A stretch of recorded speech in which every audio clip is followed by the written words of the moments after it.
আসসালামু আলাইকুম। জামাতের চান্দি তো গরম হয়ে গেছে। দুইটা জিনিস আজকে খুব লক্ষ্য করলাম।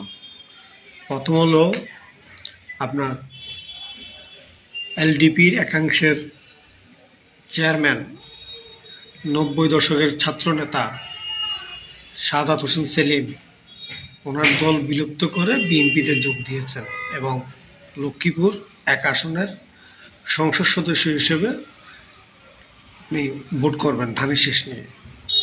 সবচেয়ে মারাত্মক ঘটনা ঘটছে, জাতীয় পার্টির একাংশের নেতা ব্যারিস্টার আনিসুল ইসলাম মাহমুদের নেতৃত্বে 18টা দল, মোট 25টা দল নিয়ে আপনার তৈরি হচ্ছে জাতীয় গণতান্ত্রিক দল মোর্চা, জোট গঠন করছে। খাইছে জামাতে তো চান্দি গরম। জামাতের জন্য বিবৃতি দিছে যে যারা এখন তসবি মসজিদে বেশি যাবে তারা ইসলাম ব্যবহার করতেছে। তো ভাই, আপনি যদি ইসলাম ব্যবহারই না করেন, আপনি জামাতে ইসলাম, ইসলাম মানে কি?